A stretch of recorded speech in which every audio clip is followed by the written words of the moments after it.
meados de 1945, inicia-se a consolidação dos aliados como força beligerante vencedora, a consolidação das organizações das Nações Unidas e também o mundo bipolarizado, né, em um eixo capitalista liderado pelos Estados Unidos e outro eixo liderado pela União Soviética de matriz socialista. Em meados disso, existe também a tensão do Brasil, que viveu como um combatente no final da guerra, lutando inclusive contra os nazistas na Itália, e posteriormente o governo varguista, que apoiou Roosevelt na tentativa de combater o eixo, o governo varguista acaba caindo. Dessa maneira, inicia-se eleições em meados de 1946, após esse golpe militar, e inicia-se também a elaboração de uma Constituição após o Estado Novo. Após isso, vemos o Getúlio Vargas sendo eleito como senador pelo São Paulo e pelo Rio Grande do Sul. Nesse período, havia a possibilidade de você ser eleito em duas unidades federativas diferentes. E acaba que inicia-se também o governo Dutra, apoiado diretamente pelo Getúlio Vargas contra a sua oposição declarada UDN, né, União Democrática Nacional. A partir disso, eu inicio a conversa falando da ascensão do general Dutra frente ao brigadeiro das Forças Aéreas, Eduardo Gomes, sobretudo durante as eleições de meados de 1945 e 46. Assim, eu inicio o debate junto com Christian Delanoy, especialista em História do Brasil. Boa tarde, então, caros ouvintes. Bom, há de se destacar primeiro que o Dutra foi ministro da guerra do Vargas, então ele esteve diretamente envolvido na participação brasileira na Segunda Guerra Mundial, ao enviar a FEB para a Itália.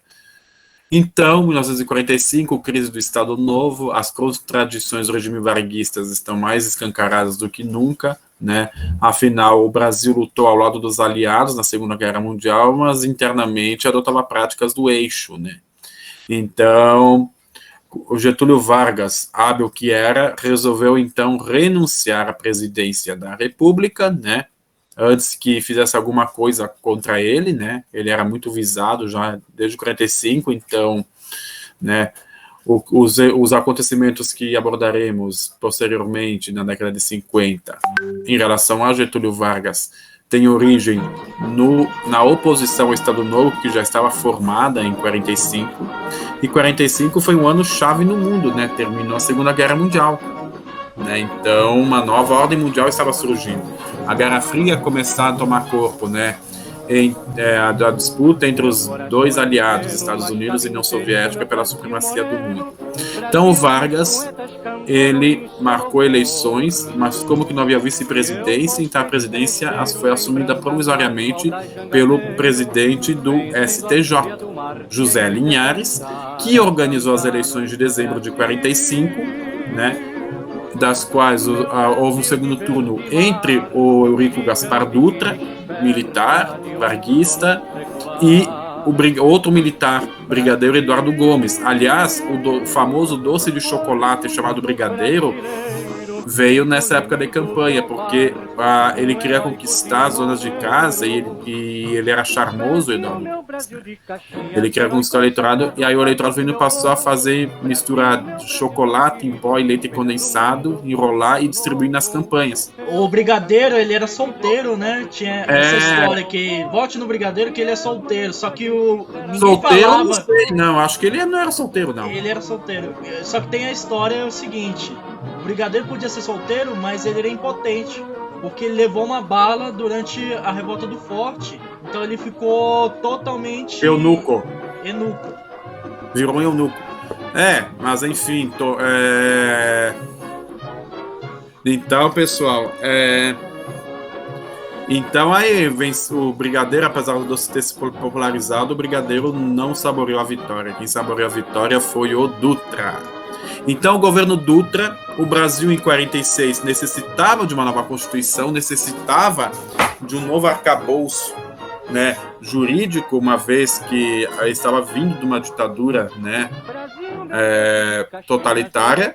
Então, então, a Constituição de 46 foi elaborada e foi a nossa primeira Constituição democrática. A segunda é a nossa atual, a de 88. Enfim, a Constituição de 46, né, há de se destacar que ficou legalizado todos os partidos, inclusive o Partido Comunista Brasileiro, que o Prestes retomou após ser libertado da prisão, né? Só que o governo Dutra, ele quis tirar proveito da Guerra Fria já. O Brasil logo se alinhou aos Estados Unidos, né? Ao bloco ocidental da Guerra Fria, porém os Estados Unidos estavam muito mais preocupados em reconstruir a Europa e o Japão, né? Do que ajudar os seus países latino-americanos, né?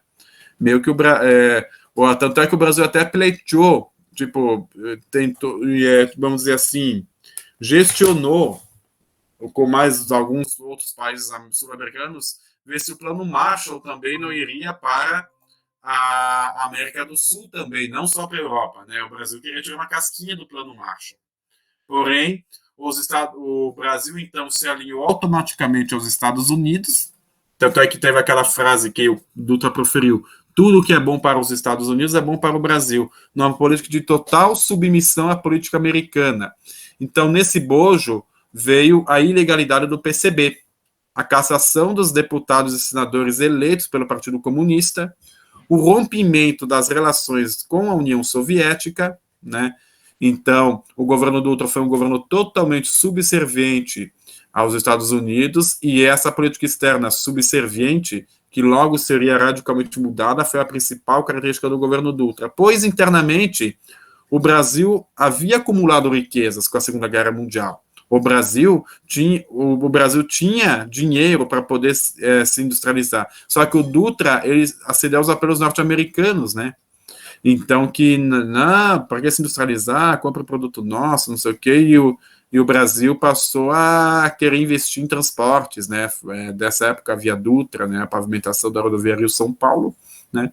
Mas o governo Dutra foi um governo, no geral, um governo, assim, não tão, digamos assim, marcante, né? Não tão marcante, né?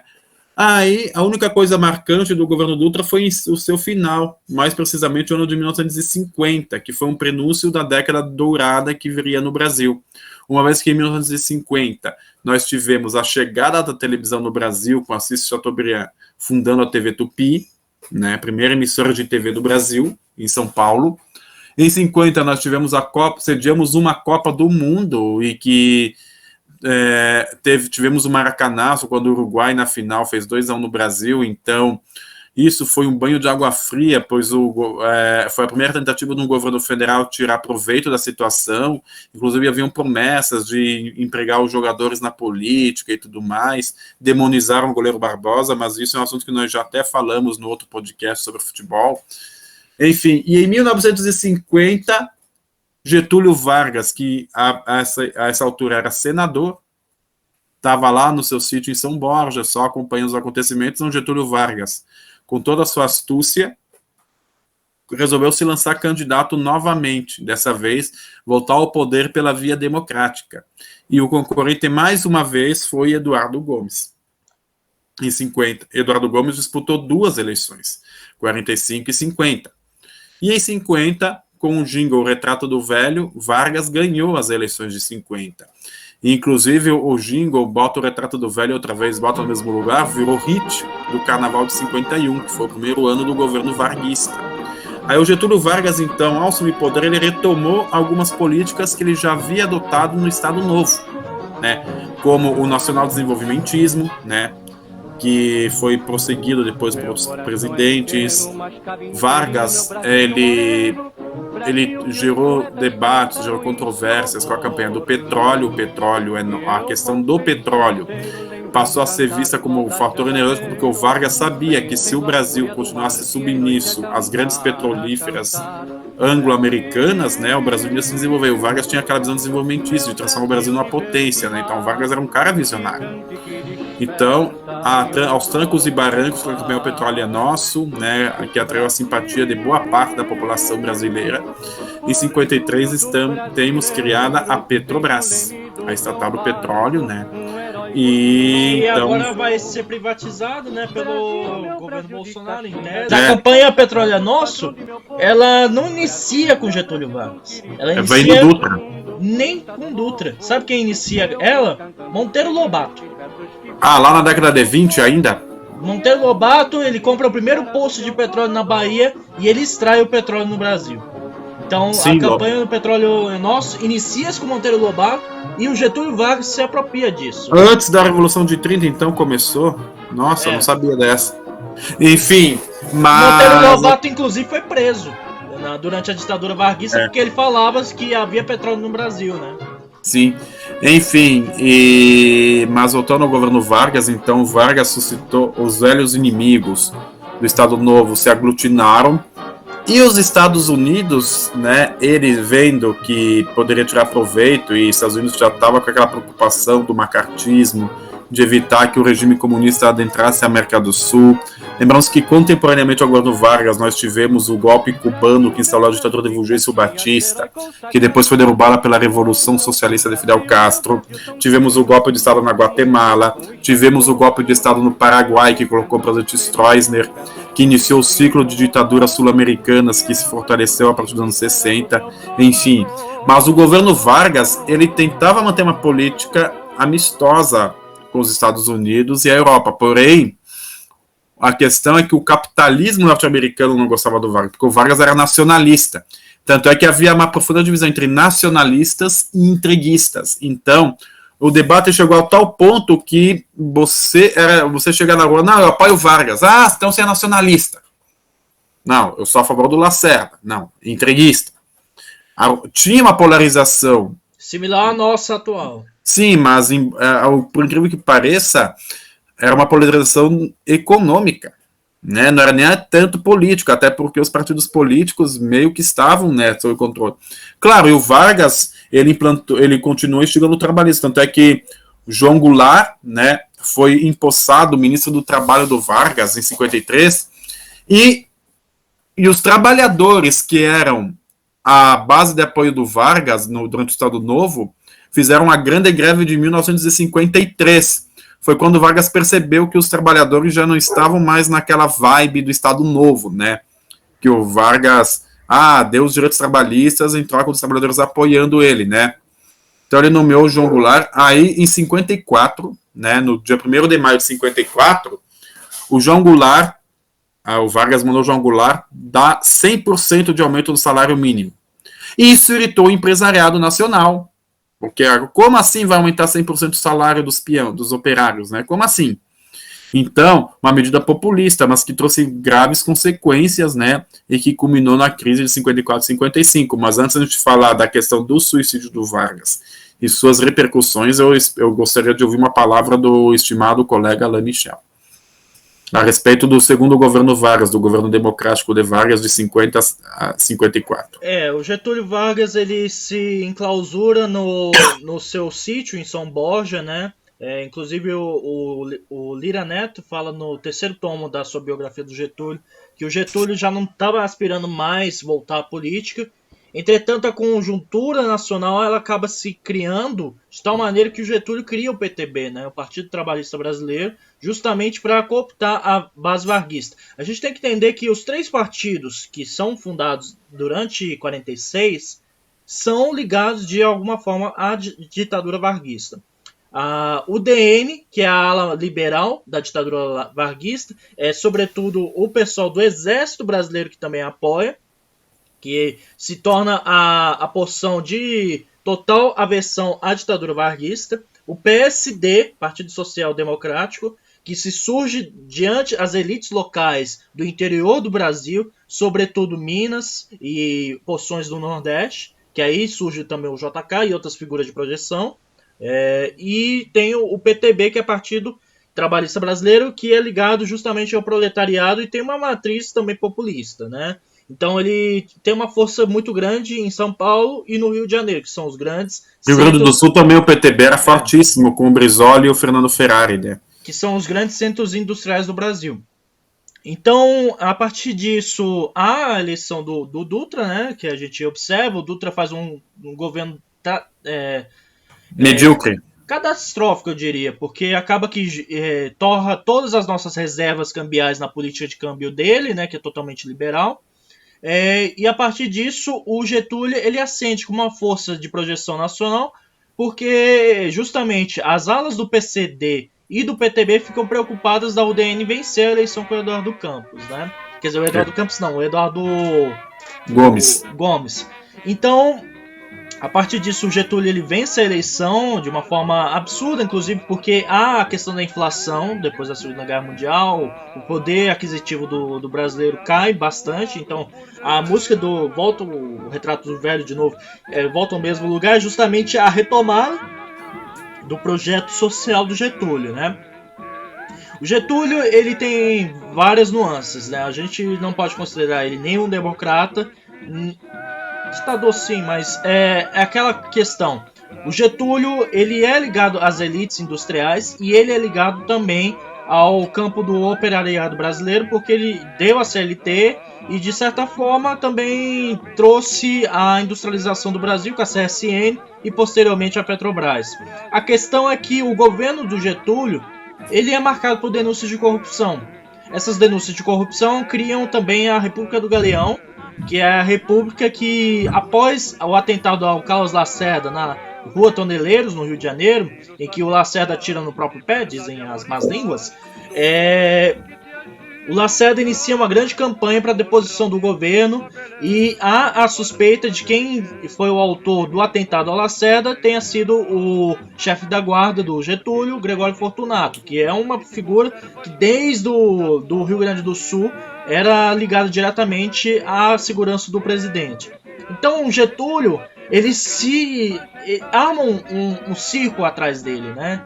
Então, há o episódio do Zenobe da Costa, que é o general do Exército Brasileiro, que ele diz que o Getúlio ele está disposto a fazer uma licença para a crise aplainar. Por causa dessa declaração do Zenobe, inicia-se a plataforma golpista de derrubar o Getúlio. E aí a gente chega ao momento ápice do governo getulista, que é o suicídio do Getúlio, no final das contas. O tiro do Getúlio acerta o coração dele, mas acerta a testa dos mentores que iriam iniciar o golpe contra ele. Então, no final das contas, o golpe que seria em 1954 atrasou em 10 anos e iria acontecer justamente com o discípulo dele, João Goulart, né? Então, de toda forma, o trabalhismo ele é uma força pungente no Brasil, é uma força que em relação à questão do crescimento do proletariado do Brasil e a questão da inflação e da perda do poder aquisitivo, o PTB vai se fortalecendo como um partido pelego, é claro.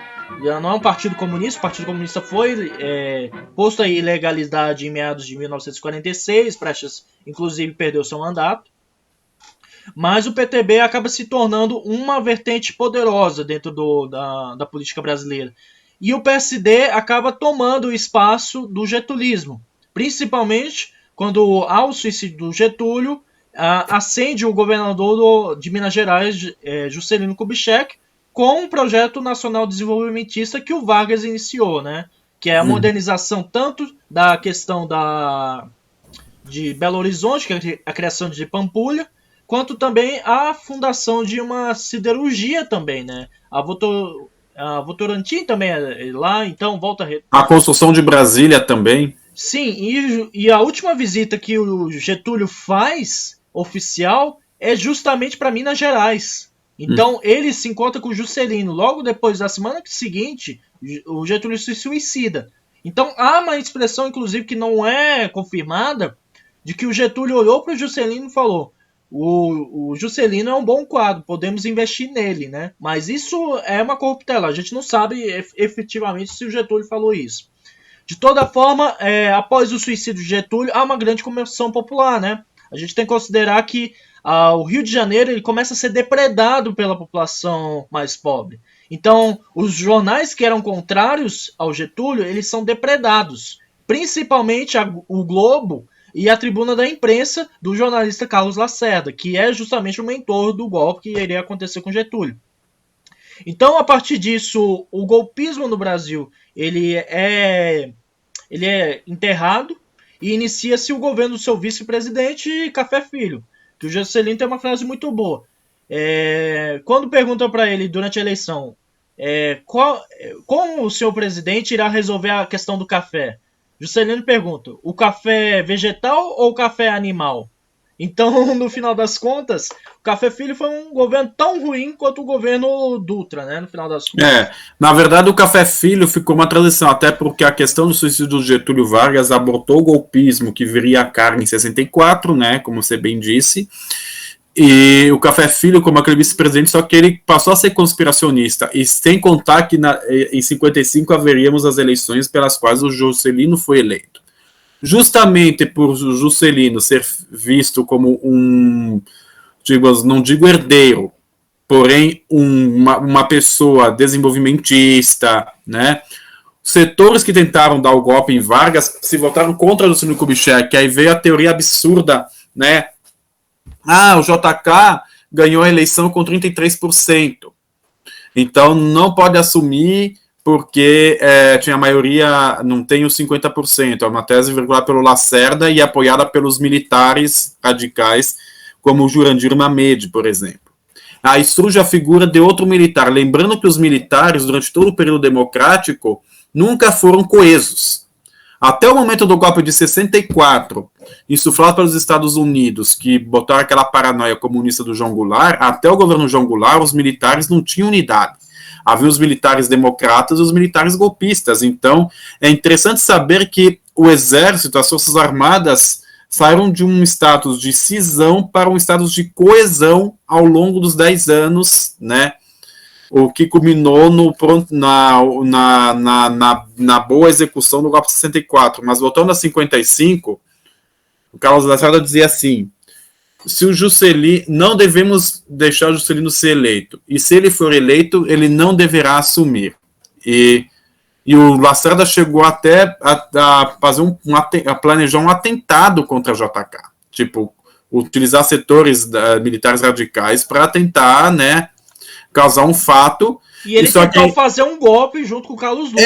Aí daí decorre a crise de 55. O Café Filho fica doente, se afasta da presidência, aí assume Carlos Luz, o presidente da Câmara, que era totalmente alinhado ao UDN, ao lacerdismo, né? Então ele tenta decretar estado de sítio, mas não consegue, pois há um racha também no nosso parlamento, há um racha no Congresso Nacional, Câmara e Senado ficam do lado dos opostos, e o Teixeira Lott surge, né? O Teixeira Lott, que foi concorrente do JK nas eleições de 55, que foi derrotado, né? Não, foi Juarez Távora. E o Teixeira Lott, o Juarez Távora, o Lott foi em 60, tá certo. 60. O Juarez Távora, enfim, o Juarez Távora, tenentista, né? Enfim, ou então veio o Lott, um general democrata, aliás, até hoje é o exemplo maior de que há militares que realmente honram seu dever, né? Então, o Lott foi um destes. E então ele conseguiu dissuadir os militares de darem um golpista. E o que aconteceu?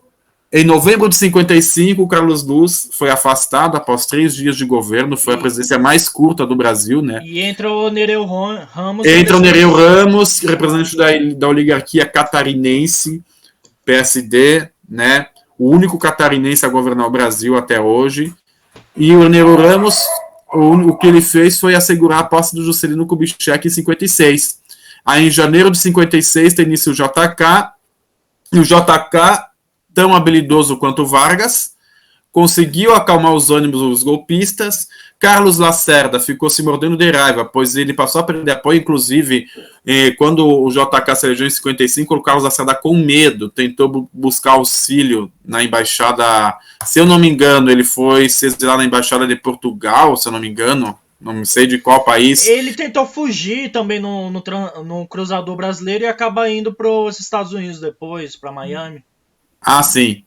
Mas, enfim, aí temos início a Era de Ouro, os anos dourados, o nacionalismo do JK, que aí vem o plano de metas, tem a construção de grandes rodovias, a implantação da indústria automobilística, a construção de Brasília, né?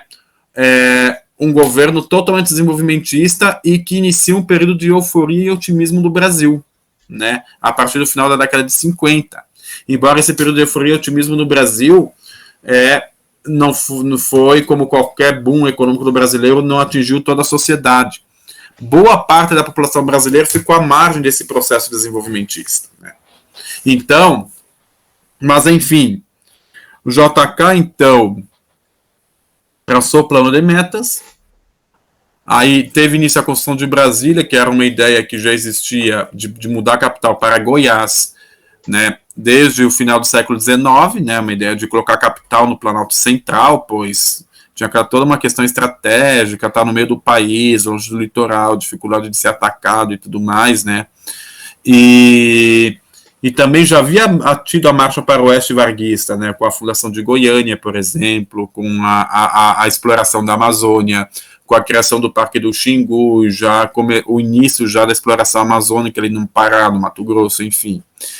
Aí a construção de Brasília deu um impulso final. Então o JK depositou todas as suas fichas na construção de Brasília. Se Brasília fosse um fracasso, se Brasília virasse um grande canteiro de obras a céu aberto e não fosse pronta, seria a ruína do JK.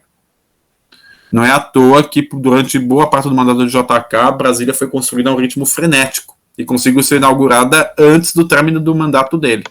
E né? Mesmo assim ainda não foi ocupada, né? Só foi ser ocupada de fato durante o regime militar. Sim, até porque, mas enfim, mas Brasília foi o trunfo do JK, ele apostou todas as fichas em Brasília e ganhou. Então, e aí a construção de Brasília, aí o Lacerda era carioca, aproveitou a insatisfação do funcionalismo carioca, que ia perder, visto que o Rio de Janeiro ia perder a condição de capital do Brasil para Brasília, e então, tanto é que logo em 60, logo que foi inaugurada a Brasília, a cidade do Rio de Janeiro virou o estado da Guanabara, e o primeiro governador foi justamente o Carlos Lacerda. Então, e os anos do JK foram considerados os anos dourados, nos esportes, por exemplo, na música. Tivemos o Brasil ganhando sua primeira Copa do Mundo em 58, tivemos conquistas no campo dos esportes, né? Tivemos também o surgimento da Bossa Nova, enfim. Claro, mas também tivemos grandes revoltas, principalmente no interior do Brasil, tivemos revoltas camponesas, né? São dois exemplos fantásticos. A primeira foi a revolta de Trombas e Formoso, que ocorreu no norte de Goiás, né? Não onde que hoje é o Tocantins, onde que é o norte goiano atual, Uaçu, Porangatu, lá perto da divisa Goiás e Tocantins atual.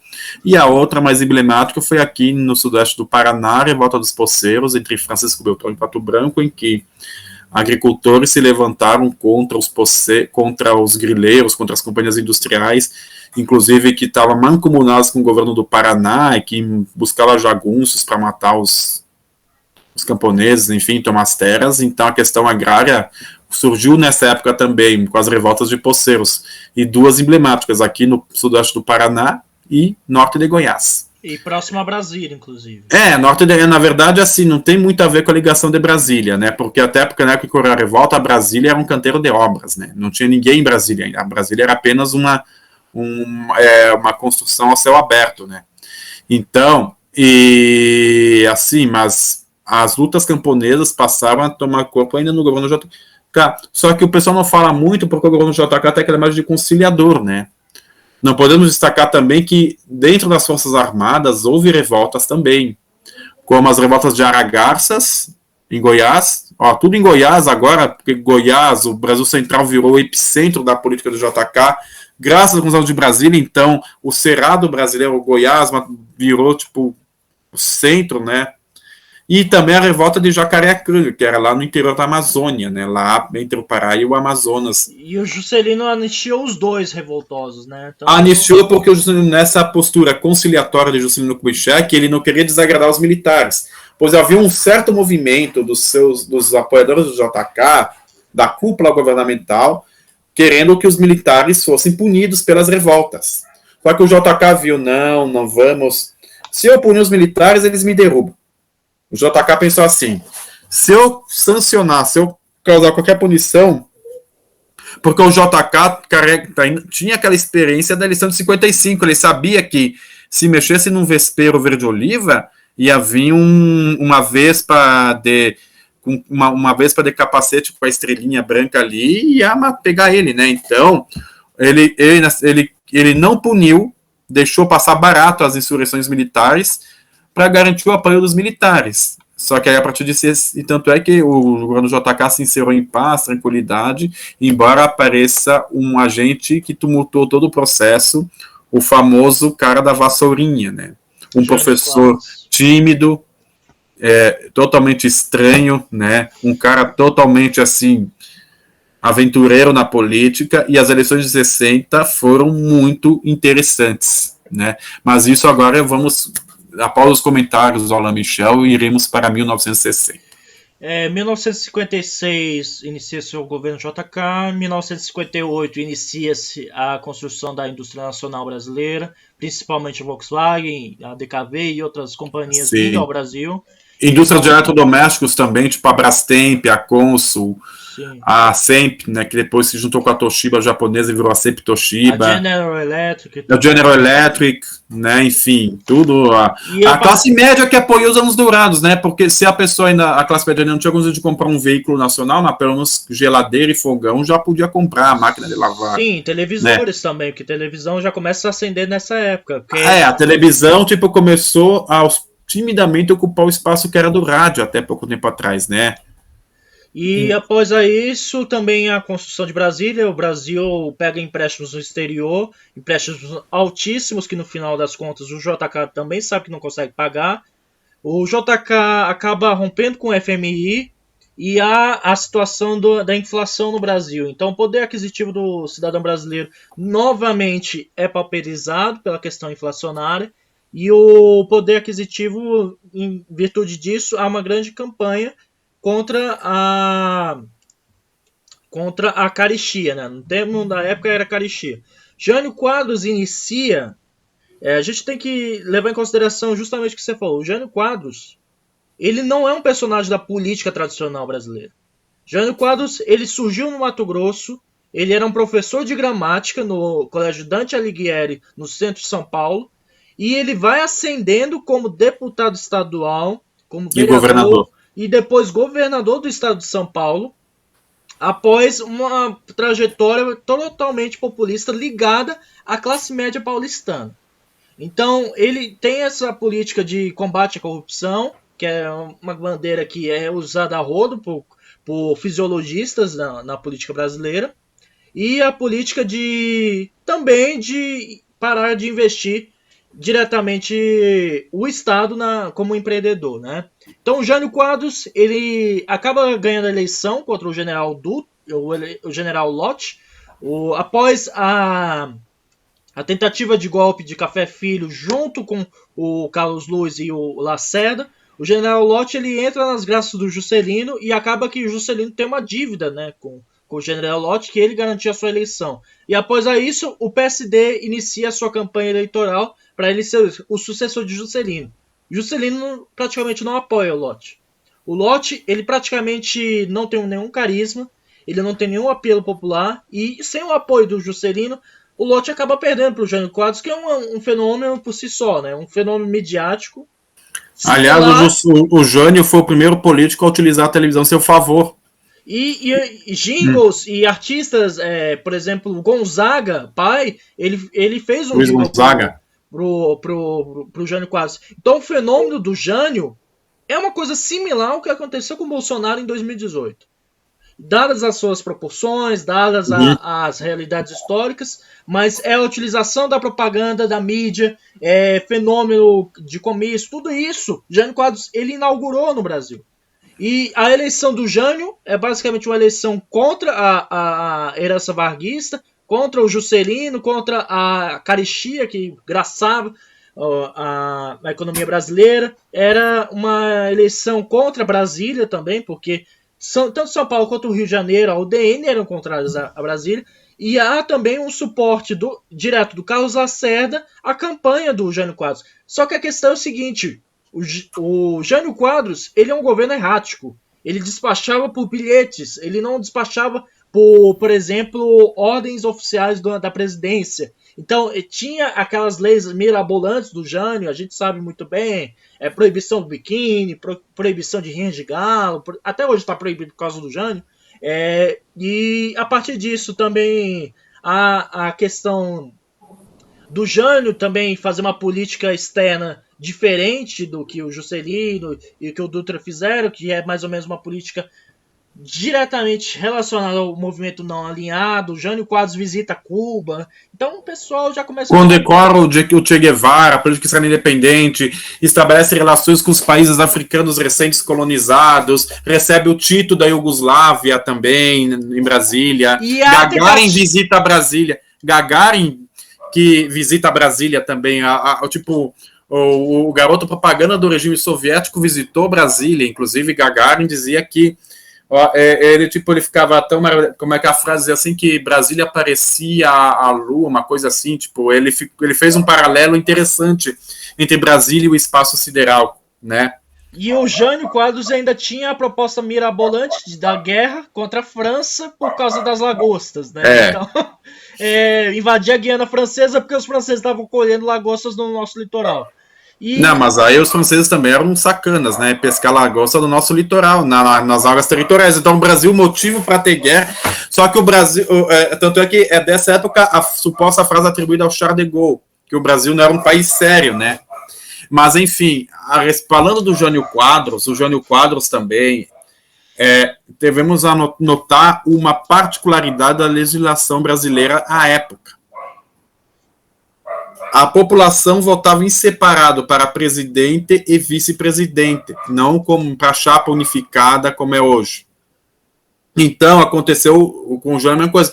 O presidente Jânio Quadros era de uma chapa e o vice era de outra. E quem que acabou sendo o vice do Jânio Quadros? João Goulart. Olha a confusão. Dois caras totalmente opostos. Imagina, um presidente...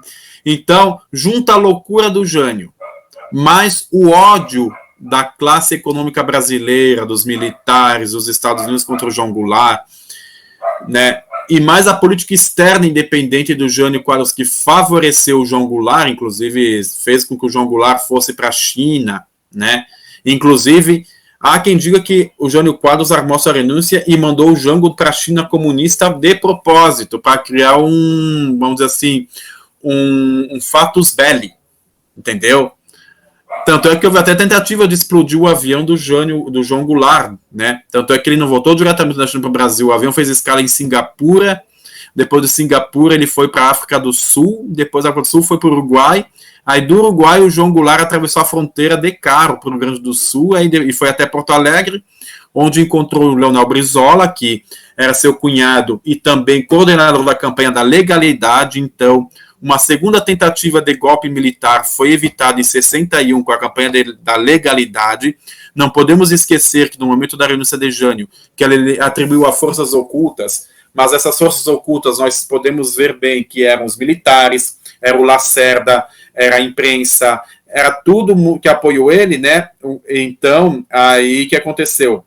O Leonel Brizola, governador de um estado estratégico nacionalmente, um estado de fronteira, onde até hoje a nata do exército, as melhores armas do exército, estão no Rio Grande do Sul. Né? Até hoje, tipo, a fina flor do exército, em questão de armamentos, tanques e coisa, está aqui no Sul, não está em Brasília. E nem no Rio de Janeiro, nem em São Paulo. Nem na Amazônia. Nem na Amazônia, é em Santa Maria.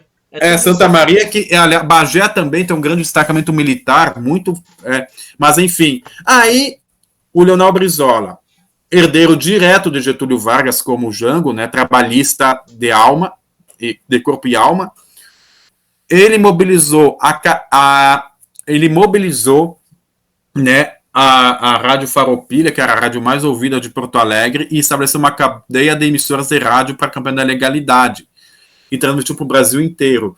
E o Leonel Brizola, quando era governador do Rio Grande do Sul, ele meio que já mostrou um pouco o que o Jango iria fazer em seu governo.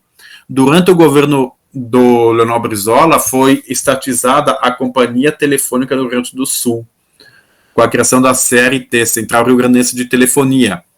Ele também estatizou a Companhia de Energia Elétrica, que pertencia a uma empresa norte-americana, e virou a CE, que hoje foi privatizada, né? Ele colocou escolas no interior do estado, em qualquer cidadezinha do Rio Grande do Sul tinha as brisoletas, que eram com suas casinhas de madeira que serviam de escola. Então ele levou a educação. O Getúlio Vargas não, desculpa, o Leonel Brizola, ele foi um ícone do progressismo. Sem contar que também, nesse período de 60 a 61, a intelectualidade brasileira estava florescendo. O Brasil, no campo das ideias, o Brasil tinha um pensamento muito avançado. A briga toda, em 61, era uma vanguarda progressista baseada na população, né, com setores populares no meio, lutando contra uma elite retrógrada. E a elite retrógrada venceu essa batalha, venceu essa luta, né? Acabou vencendo essa luta. Então, época de que temos o Darcy Ribeiro, criação da UNB, enfim. Tanto é que o Israel Pinheiro, que foi o primeiro administrador de Brasília, ele não queria ver estudantes em Brasília e nem operários. Então, o Israel Pinheiro, consultor de Brasília, dono da Nova Cap e primeiro administrador do DF, nomeado pelo governo Juscelino ainda, ele era contra a construção da UNB. Ele era contra colocar indústria em Brasília. Então, por quê? Porque ele não queria uma fonte de agitação perto da sede do poder.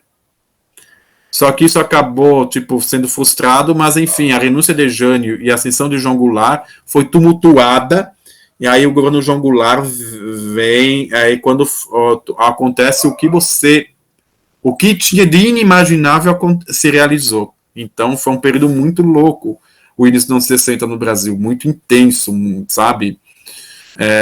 Foi um período, assim, bem interessante, um período onde que tudo aconteceu, literalmente. Né? Alan, quer falar algo mais? Antes de eu falar do governo Jango e do parlamentarismo mambembe que tivemos aqui no Brasil. É um período de grande efervescência, né, querendo ou não. Em 1960, o Juscelino entrega a faixa presidencial para o Jango, né? A gente vivencia... Para o Jânio. Para o Jânio, a gente vivencia esse governo igualmente catastrófico aos outros 3 governos que foram igualmente catastróficos no período da República de 46. Jânio acaba renunciando, depois ele acaba confessando pro neto dele quem eram as forças ocultas, e aí a gente sabe bem listar quem são.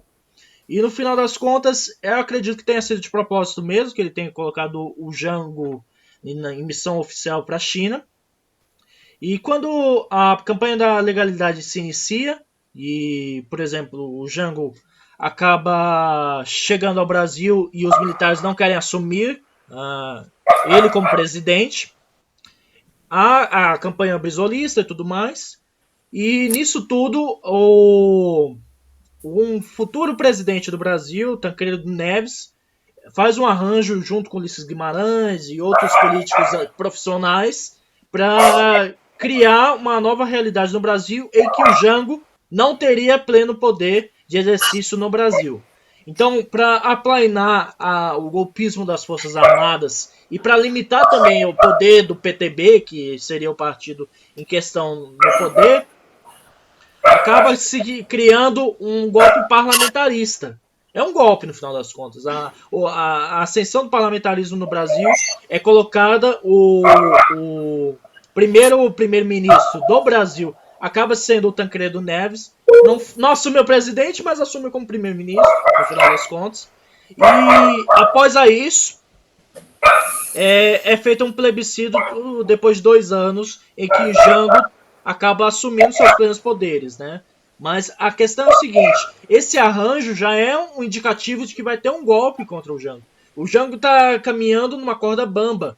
E no momento que ele não tem a adesão, por exemplo, do PSD, que era um partido de base no interior do Brasil, e a UDN está a todo momento tramando contra ele, junto com o Exército Brasileiro, Jango ele tem que se fortalecer junto ao operariado brasileiro, que recorrentemente faz greves contra as castas baixas das Forças Armadas, que aí é os marinheiros, os militares as praças, Uhum. e o Rio Grande do Sul, porque o Rio Grande do Sul é o trampolim que impõe ao resto do Brasil a Constituição.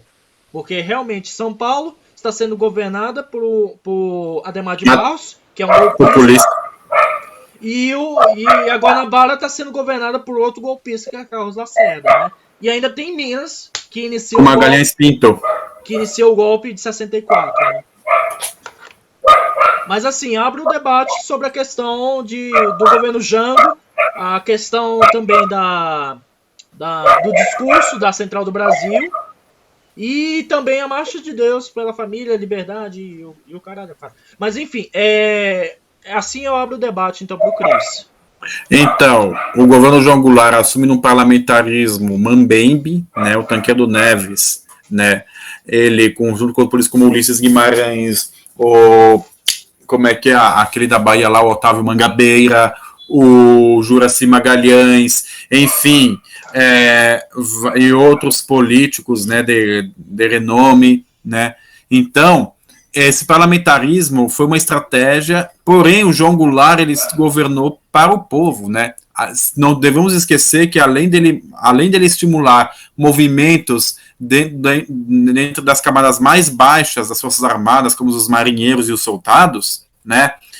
Há de se contar que tem a questão das ligas camponesas, a luta no campo, que já era evidente no governo JK, como eu afirmei antes, mas que vai ganhar maior dimensão no governo João Goulart com as ligas camponesas, né?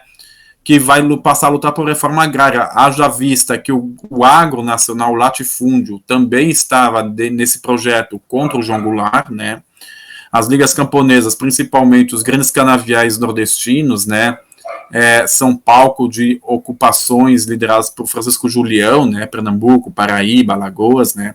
É um movimento concentrado mais no Nordeste, nessas ligas camponesas. Francisco Julião era um dos deputados mais populares do Brasil na época, então a questão agrária começa a ganhar importância também. E o contexto internacional também joga contra o Jango, uma vez que é o acirramento da Guerra Fria, né?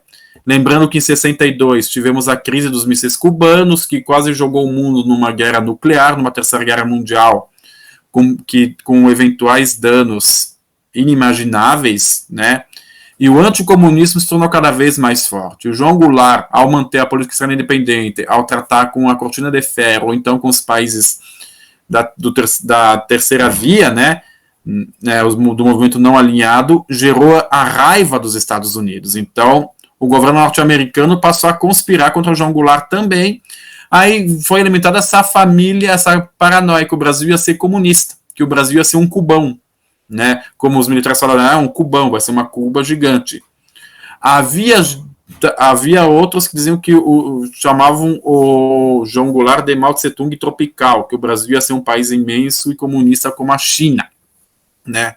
Então, o sentimento anticomunista foi fomentado pelos militares, pelos norte-americanos, então, e o Brasil, foi quando o Brasil entrou de vez no contexto mundial, quando o Brasil se viu diretamente afetado pelo que acontecia no mundo. O Brasil se viu diretamente afetado pela Guerra Fria. Antes, o Brasil tinha uma posição marginal na Guerra Fria. Claro, ele tinha um certo protagonismo na ONU, ele defendia causas humanitárias, ele, né, enfim, a diplomacia brasileira era bem atuante, né, mas não estava longe dos acontecimentos determinantes da Guerra Fria, né, que ocorria mais no hemisfério norte, ou então com os países africanos e asiáticos recém-descolonizados, né? Mas foi durante o governo João Goulart que a Guerra Fria veio que nem uma maré e atingiu o Brasil em cheio. O sentimento anticomunista floresceu através da mídia. Então, aí em 63, quando o João Goulart recuperou os poderes totais, foi restaurado o presidencialismo no Brasil, aí que a coisa ficou feia. Greves de trabalhadores foram estimuladas pelos próprios patrões, ou seja, os patrões utilizaram muitos sindicatos como massa de manobra. Vários patrões aumentaram o salário dos empregados, tipo, as próprias fábricas, vamos fazer um bônus especial, né? Os próprios trabalhadores eram comprados com benefícios. Salário maior, férias, enfim. Então, aí o João Goulart, tudo para minar a base de apoio do João Goulart. Então, a Arapuca estava armada e tínhamos tudo preparado para o golpe de 64, o fator que acabou acontecendo, né, principalmente no Sudeste, Minas, São Paulo e Rio, o triângulo, né, desenvolvido do Brasil. E é uma coisa que a gente pode falar que é um paralelo com o Império. No Império, a grande preocupação da elite brasileira é que o Brasil não se tornasse um Haiti. Durante a República, principalmente após 60, a grande preocupação é que o Brasil não se tornasse uma nova Cuba. Então, o pilar da elite brasileira é sempre assim. O Brasil é diferente dessas republiquetas da América Central, seja o Haiti, seja a Cuba, né? Então, é uma das coisas de xenofobia, inclusive. Isso é xenofobia, no final das contas. É uma aversão total ao modelo cubano, ao modelo haitiano. E a gente tem que considerar também que 64 é um período das greves, né, que você destacou, tanto do motim dos marinheiros, depois que eles assistiram o Encoraçado Potemkin. Inclusive, um desses motins da Marinha é insuflado por quem, né? Cabo Anselmo, né? O Cabo Anselmo foi o grande traidor, né? O grande traidor que traiu até a própria esposa. E a partir disso também há as greves e o comício da Central do Brasil. E nessa efervescência a gente tem que ver o papel da mídia, né? Principalmente da Globo, da Tribuna da Imprensa. A Globo não existia na época, existia o Globo, o jornal. O Globo. O conglomerado Globo, né? A Rádio Globo e... Roberto Marinho, enfim, já estava atuante. Sim. Já era o cidadão Kane brasileiro na época. O Hearst brasileiro, no final das contas. Hearst, E aí, a partir disso, inicia-se a campanha contra o Jango, né? E essa campanha se inicia com a Marcha com Deus pela Liberdade, em que a própria CIA traz, né, um padre norte-americano que ele começa a fazer comícios aqui nos estados brasileiros, falando sobre a democracia, sobre o modelo norte-americano e a aversão ao comunismo. E o Julião tá lá com as ligas camponesas, lutando por reforma agrária e levando bala do agronegócio brasileiro, né? Então, acontece isso, acontece também a marcha, né? E a partir disso, o movimento golpista, em que os militares hoje falam o seguinte, que o exército brasileiro foi convidado a atuar na política brasileira. Convidado. Em que a Marcha com Deus pela Liberdade foi um dos motivos que o exército brasileiro deu o golpe no Jango. Só que a questão é o seguinte... A revolução que eles tanto falam. Só que a questão é o seguinte, essa tutela do exército na República Brasileira, ela inicia com o golpe de 1889, com a Revolução de 30, com o Estado Novo em 37 e agora em 64. Então, o Estado-Maior do Exército, o Alto Generalato do Exército, ele sempre impactou diretamente na política, e no momento em que Carlos Lacerda e a UDN não aceitam a regra do jogo, inicia-se a conspiração golpista, principalmente pelo Olímpio Mourão Filho, que é um notório integralista que criou a questão da conspiração do plano Cohen. Ele que datilografou. Então, o Olímpio Mourão Filho, ele sai com as suas tropas, apoiado pelo Agamenon Filho, eu acho. Magalhães Filho, governador de Minas. Magalhães Filho. E acaba que inicia o translado de Juiz de Fora até o Rio de Janeiro, o estado da Guanabara. E a partir disso, Jango, ele decide não atuar, porque já é comprovado com a abertura dos arquivos presidenciais dos Estados Unidos, em que a 7ª Frota norte-americana estava... Quarta Frota. A quarta, né? É a quarta. A 4ª Frota estava parada ao lado do Espírito Santo. Então, no final, o Jango já sabia que ele ia cair. Ele sabia que acabaria tendo uma guerra civil tão forte que o Brasil poderia até se desmembrar.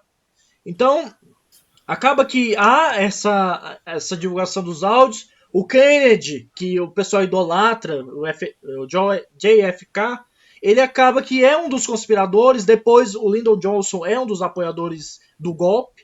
E, no final das contas, já estava tudo feito, já estava tudo armado. Então, o Castelo Branco, que inicialmente se dizia legalista e que o Jango confiava incrivelmente no Castelo Branco, ele é um dos mentores do golpe.